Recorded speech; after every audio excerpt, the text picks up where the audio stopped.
Amen. Well, if you've got your outline, your sermon outline, I want you to open that up, and I'm going to give you the first of these four comparisons. The first thing that's surprisingly better is that sorrow is better than laughter. Sorrow, you can write this down, is better than laughter. Not exactly how I probably would have put it, but our text puts it that way. I heard a story this last week about Christian speaker Tony Campolo, who tells a story of going to a funeral when he was 16 years old for his friend named Clarence. And as he went to this funeral, they were coming together, and many of us have been to a funeral. We know what that somber mood feels like. We go in and we're sad about things, and we're mourning, obviously, the loss of a loved one. And it got time for the pastor to come up and to start sharing the message. And man, he says this pastor did a great job reminding people of the hope that we have in Christ Jesus, reminding people of the resurrection of Christ and the resurrection of us believers, the fact that we have new life in Him. He even got down right by the family and shared from them from the 14th chapter of John, which says, hey, do not let your hearts be troubled. You believe in God, believe also in me, Jesus said. And he assured everyone, because of Clarence's faith in Jesus Christ, that he had gone on to heavenly mansions. Now here's what's really interesting. Near the end of the sermon, he actually went, and with the open casket, he started preaching to Clarence as he was laying there in state in the casket, and he started saying some things, and here's some of the things that he said. He said, Clarence, there were a lot of things that we should have said to you that we never said to you. You got away too fast. And he started to go through a list of ways that Clarence had been a tremendous blessing to his brothers and sisters in Christ. Shared all these different things, and then near the end he said, hey, that's all I have to say to you. And that's all we have to say, and when you're out of things to say, what is it that we say? It's good night. And so he said, good night, Clarence, good night, and kind of in a somewhat dramatic fashion. I'm not sure, I don't think this is part of a funeral decorum. He slammed shut the case of the casket and said, good night, Clarence. And kind of some shockwaves went across the congregation. People were like, oh my goodness, what's going on here? He had assured people of the encouragement that we have because of Jesus, but he said, good night, Clarence, because I know that God is going to give you a good morning. When he wakes again in glory to be in God's presence, what a joy that is, that even at that moment he was able to be with his Creator, face to face, worshiping Him without the stain of sin on him because of what Jesus had done for him. And with that, the choir came forward. They started to sing on that great morning, we shall rise, and soon people were dancing and hugging in the aisles because they had this hope because of Jesus Christ. And isn't that the truth for many of us? We're like, oh, I don't really love going to funerals. But the Bible tells us that there is a benefit of going and working through some of those things that are sorrowful. There is some truth that a funeral can teach us and remind us of more than laughter can. That's what we see in our passage today. If you've got your copy of God's Word, make sure you're open with me to Ecclesiastes chapter 7. Ecclesiastes, and as we step into chapter 7, if you've been keeping track, there are 12 chapters in the book of Ecclesiastes, so we're doing our 12-week series, and now that we're in chapter 7, we're over the hill, all right? We're more than halfway through this book, and we're entering into a part where we see a lot of different proverbs. If you ever read the book of Proverbs, you know that there's kind of two lines over and over, two kind of parallel statements, helping us to understand some biblical wisdom. And we enter into a similar portion here where we've got two lines, kind of a poetic format here, but some of these Proverbs have an ironic twist at the end. So pick it up with me in Ecclesiastes chapter 7, verse 1.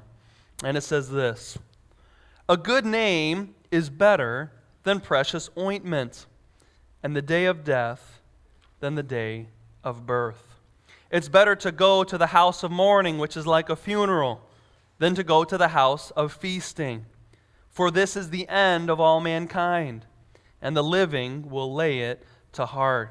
The perspective there is, hey, we all will one day have our own funeral, and because each of us, that's our end, we should lay it to heart. We should take up wisdom from the fact that our final day on this earth is coming. And then verse 3 says, pretty much where I took our first point, that sorrow is better than laughter. Sorrow is better than laughter, for by sadness of face the heart is made glad.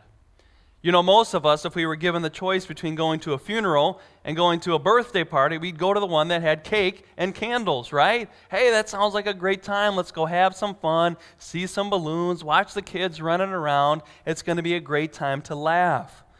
But the author of Ecclesiastes, who we believe to be King Solomon, advised against that.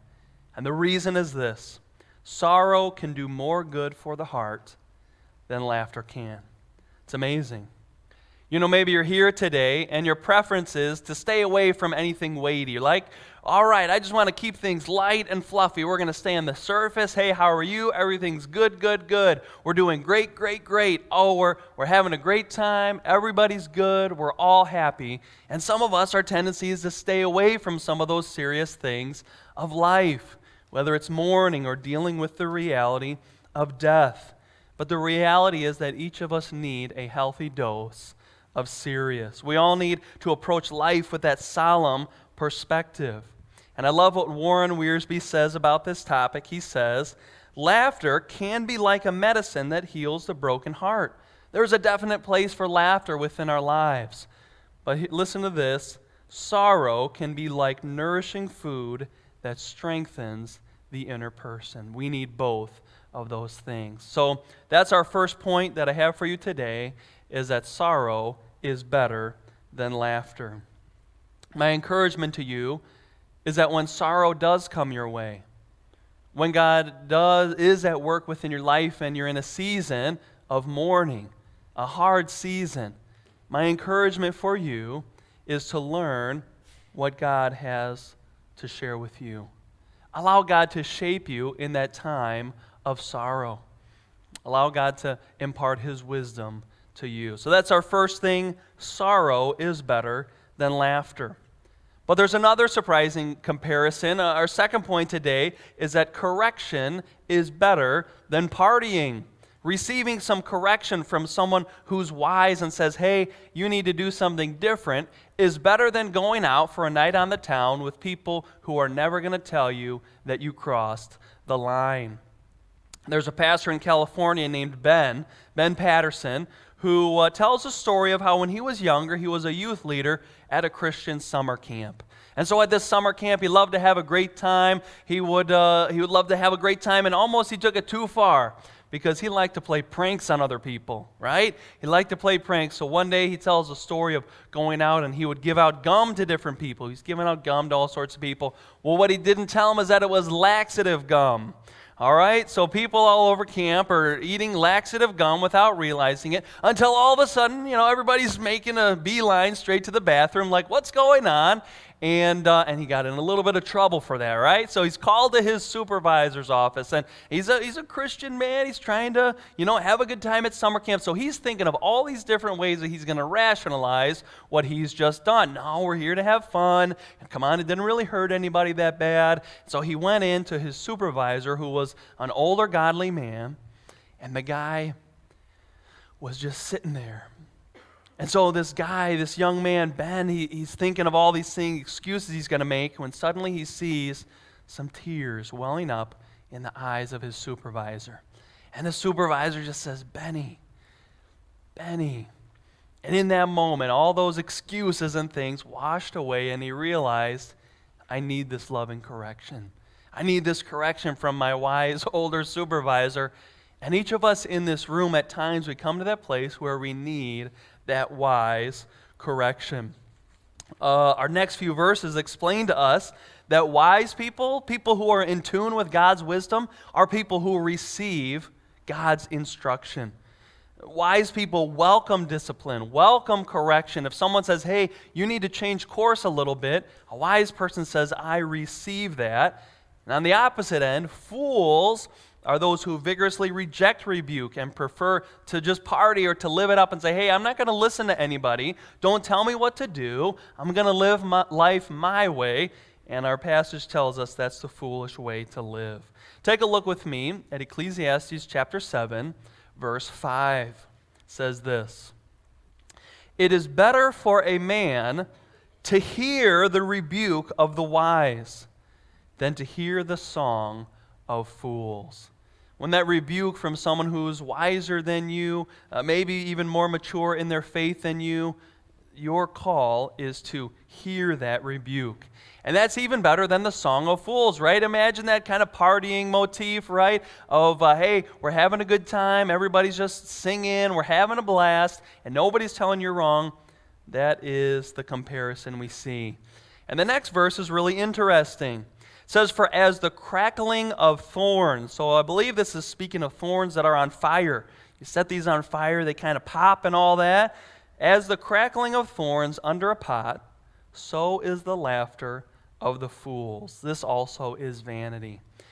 Pastor Siskel from our Naperville campus shared earlier this week with some of the fellow pastors that he had some rose bushes he needed to trim up and get rid of. So he trimmed some of these branches, and you got to be careful, probably wear gloves so you don't get, poked and, be bleeding all over the place. But he clipped some of these up, and he said he was too cheap to, put them in a bag out by the street, so he put them in his fireplace.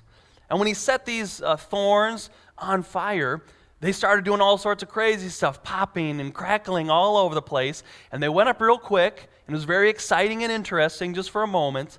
And then it all went out. There was no lasting impact. There was no effect that these thorns were able to have. And so that's the story that he tells, and it's the same thing right here.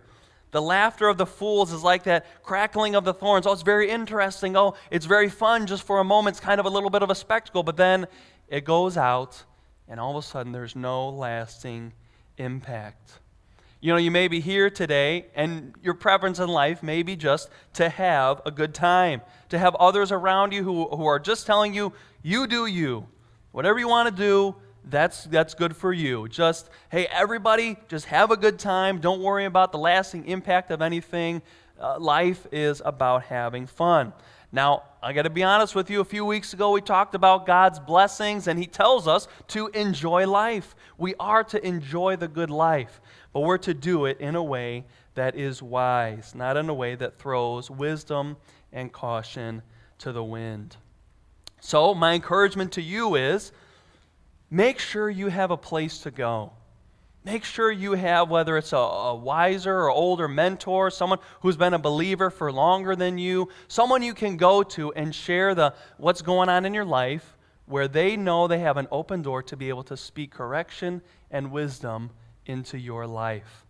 If you don't have that, a big place for us here at Village Bible Church is small groups. Small groups, if you're in one, that's a place where you can share with somebody, whether it's your small group leader couple or someone else in the group, say, hey, I want you to know, if you ever see something in my life that needs to stop, I want you to let me know. I'm open to your wise correction. But here's the thing, sometimes we're hesitant to do that, right? Because that doesn't feel so good when someone comes and tells us, you're doing it wrong, right? That's what we actually see in Hebrews chapter 12. I love this verse. It says, for the moment, all discipline seems painful rather than pleasant. It's like, ow, don't tell me I'm doing it wrong. Ouch, that hurts. That doesn't feel very good. Why would you tell me this correction?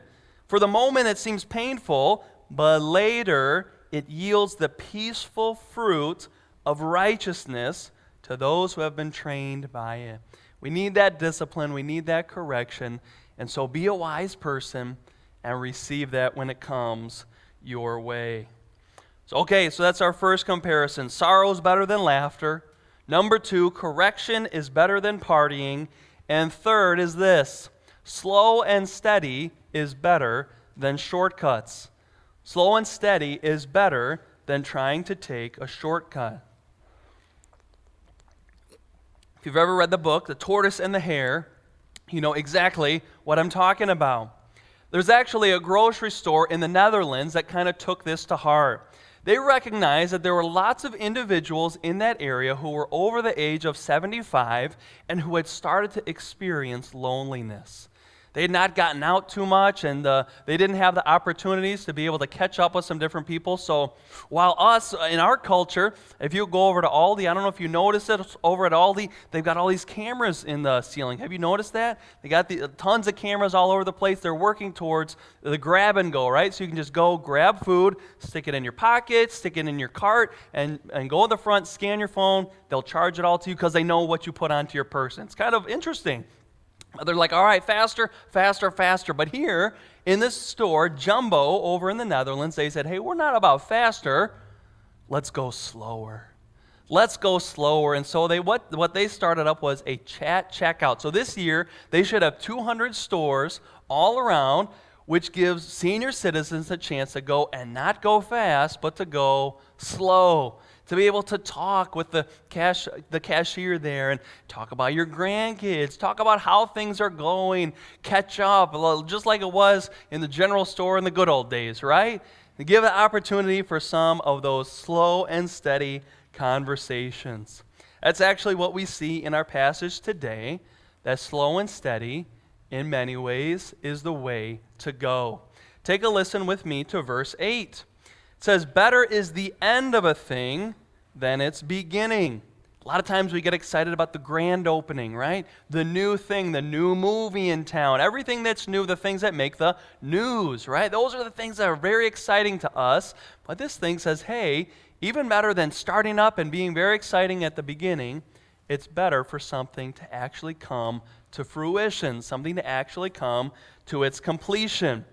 And then it talks a little bit about that slow and steady, the patient in spirit, and God's working on me in this area. The patient in spirit is better than the proud in spirit. God wants us to walk in patience, slow and steady. And then verse 9, I love how it says that we should be slow and steady, especially in our core emotions. Be not quick in your spirit to become angry. I watched a video yesterday of some road rage, a truck slamming into a car. It's like, oh my goodness, settle down, people. Don't get angry so quickly. Be not quick in your spirit to become angry. Why? For anger lodges in the heart of fools. We don't want anger lodged in our hearts, not what we want. So we should be slow and steady, walking with the patience that God provides. Now in our world, there's a lot of ways to take the easy route, right? A lot of ways to take a little shortcut, like, you know what, I'm just going to do this the easy way. I'm not going to do it maybe the right way or the hard way or the normal way, the way it's going to bless us. I'm going to do things the easy way. I'm going to look for a shortcut. Now, it's good. We should be innovative, all those things, but we should be willing to walk through life recognizing that there is wisdom in taking the slow and steady pace. God's work in our lives takes time. The things that we want to see come to fruition take time. So let's walk in patience. Let's not get angry when that other person isn't getting it fast enough, but instead, let's go slow and steady. There's one more comparison that we have. Our fourth comparison today is that exact same word. Today is better than yesterday. Today is better than yesterday. All right, I got to know who here has seen the movie Napoleon Dynamite. Put them up high. Napoleon Dynamite. Who has seen that movie? All right, I watched that movie in high school more times than I could probably count, and I was quoting that all the time with my friends because there's a lot of quotable lines in there, like "Get your own tater tots," gosh, that type of stuff. But it tells a story of kind of this kind of misfit high schooler, right? He's trying to find his way in the world through the ups and downs of life. So it's Napoleon and his brother Kip. They live together with their grandma, and then their grandma, I think, crashes an ATV in the dunes. She's driving an ATV. She crashes. She goes off to the hospital, and so who comes to visit and supervise them? Uncle Rico. Uncle Rico. Now, Uncle Rico, he lives out in the desert in an RV, and he's reliving his high school days all the time. So he's set up there, he's got like a camcorder, and he's practicing football, and he's reliving his high school because he thinks that his life would have been way better if he just had been recognized for being a little bit better at football. They're sitting there eating some steak, and he's like, I bet I could throw this steak over that mountain. All right, Uncle Rico, you are delusional, okay? So he's delusional, and he's living in the past. He's looking in that proverbial rear view mirror. All he can see is what happened way back then. But this other guy, Napoleon's brother, Kip, while he is in some ways looking in the past, he comes to this place where he recognizes, you know what? I need to look forward. I need to look forward into what's happening in the future. So he moves on with his life. He meets a young lady, and they are moving forward in life. You know, there are some of us who that's what we love to do all the time, is to look in the rearview mirror. Do you remember how things used to be in the good old days? I just mentioned that a few minutes ago. In the good old days, yes, that used to be so good. I wish things could be like they were all the way back then. That's a really common feature just of human nature, is to think of that golden age when life was supposedly better.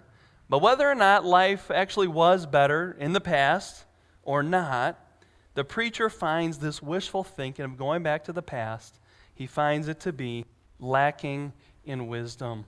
We find it in verse 10, so please read that with me. Verse 10 says this, "Say not, why were the former days better than these? For it's not from wisdom that you ask this." We say some of those things, right? Those were the days. Oh, I wish I could go back in time. And I think in Napoleon Dynamite, they actually try out a time machine, I think. And of course it doesn't work because it just doesn't work, right? So we're thinking about those things. Some people even sing about that, the glory days. Could I go back to those glory days? Now, the truth is this. We should be thankful for what God did back then. We should recognize for the blessings that we experienced back then. But let's not, in our vehicle of life, as we go through life, don't be stuck looking at the rearview mirror, but instead be looking at where God has you today. Be looking at what God is doing today and where He is taking you. For a lot of us, one way that we do that and recognize God's work in our life is through prayer requests. Some of us, we kind of do some random prayers, and I'm guilty of that at times as well. But sometimes when we say, hey, this is my prayer request that I'm putting before the Lord, and then this is my other prayer request, and I've got lots of things I'm coming to God with, and gradually we see God's answer to those prayers, and we're able to recognize God is at work right now, just as He was in the past. So don't get stuck looking in the rearview mirror. That's that small one, right, that shows you where you've been. But instead, let's be in tune with what God is doing today. Dennis Waitley says in Christianity Today, we look forward to the promise of each day, having discovered the secret that the good old days are here and now. Some of us, we long for those good old days, but later on in life, we may realize, wait, no, maybe those were the good old days. Well, God is at work in each day, and today is better than yesterday. All right, so we've got 4 comparisons. Better, better, better, better. And so the conclusion, the bottom line that I want us to be able to walk away with is not just that this is better, that's good to have that perspective, but the bottom line that I have for you today is that God's design is best. God's design for our lives and for the world is best. What He is doing, His sovereign hand, how it's at work in our world today, His design is best. All right, anybody get to go golfing this summer? Anybody get out there on the golf course? All right, me neither. Okay. Anybody ever been golfing in your life, period? All right, I'll count mini golf. Anybody ever seen a golf ball? Okay, all right, you guys have seen a golf ball. Just want to make sure. Because if you pick up a golf ball, you look at it and you say, okay, there's some imperfections about this golf ball. There's all these little dimples all over, or pock marks, you could call them, and they're not all perfectly lined up, and you say, well, why did they do that? Why did they put all these indents in this little golf ball? There's actually an aeronautical engineer who took a look at this, and what he came to recognize was that if this golf ball didn't have any of those dimples or pock marks in there, it would only go about 130 yards. I don't know if I could hit it that far, but that's how far it would go if it just was perfectly round. But because they put some of those dimples, some of those imperfections, you could say, it's able to go twice as far. twice as far. It's amazing. And so for some of us, we look at life and we say, God, why couldn't you make my life perfectly round? Why couldn't you do everything without any imperfections, without any difficulties, without any correction within my life, without any times of sorrow? God, why couldn't you make my life without any of these difficult things that I would just rather avoid? And God's answer to us is, my design is best. His design is best for us. We actually see that with our last two verses, verse 13 and verse 14. Here's how it puts it. Consider the work of God. Who can make straight what he has made crooked? Now, don't get it wrong. Crooked here is not like a negative ethical connotation. God's not doing things in a crooked way. Oh, God's a crook. Nope, that's not what this verse is saying. It's saying that the world, life itself, is designed in such a pattern that we can't figure it out. We can't figure it out. We can't make straight what God has designed in a different fashion. So, that's what it says. Who can make straight what he has made crooked? In verse 14, in the day of prosperity, that's a day we all like, right? The day of prosperity. Ah, yes, when everything's going just right. My bank account's doing great. I get to be with my family, whom I love. I even get to have my favorite meal. The day of prosperity, we love that day. In the day of prosperity, be joyful. Of course. Rejoice in what God is doing within our lives and all that. But there's another day that comes. There's another day that comes, and it's probably not our favorite day. It's called the day of adversity. In the day of adversity, what are we supposed to do? When things go wrong. When the bad news comes our way. When we're worried about things up late at night and early in the morning, wondering how things are going to come together. When the day of adversity comes, what are we called to do? Consider. God has made one as well as the other. As our good designer, God has allowed that we would encounter not only days of prosperity, but also days of adversity. God has made one as well as the other, and to finish the verse, so that man may not find out anything that will be after him. God has a good plan at work. He's taking us to the mountaintop and we're able to rejoice. And he takes us to the valley, and those are the places where we draw near to him.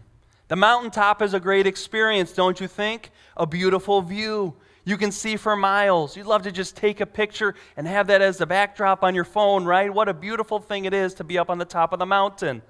But if you look around at the top of the mountain, there's not a whole lot of vegetation. There's not a lot of growth going up on the top of those mountaintop experiences. And so what we see is down in the valley. You can't really see around too far. At times you find yourself in challenges. The going is tough, but that's where the vegetation is. That's where the nourishment is, the river that's going through. And so God is with us at the mountain and in the valley. In the day of prosperity and in the day of adversity. His plans and purposes are unfolding before our very eyes. He's a good God who walks with us through those days.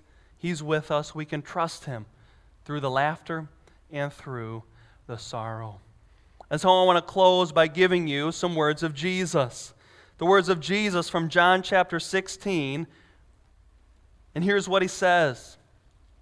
Jesus says to those who are listening, you have sorrow now. This is to the believers. Oh, I hear some people turning there. That's good. I'll give you a second. John chapter 16, verse 22. You can underline this just like I did this morning. You have sorrow now, but I will see you again. And your hearts will rejoice, and no one will take your joy from you. No one will take your joy from you. I love the song we sang earlier. It's a newer song we've just introduced. There's joy in the house of the Lord. There is joy in the house of the Lord. And when we come to God's presence, we're able to experience that joy. And so we're called in this verse, this final verse, in the day of prosperity, be joyful. That's our response in the day of prosperity. And then in the day of adversity, we can have the same response because we recognize that God has created both. He has made one as well as the other. So that's my encouragement to you. Remember, God's the designer.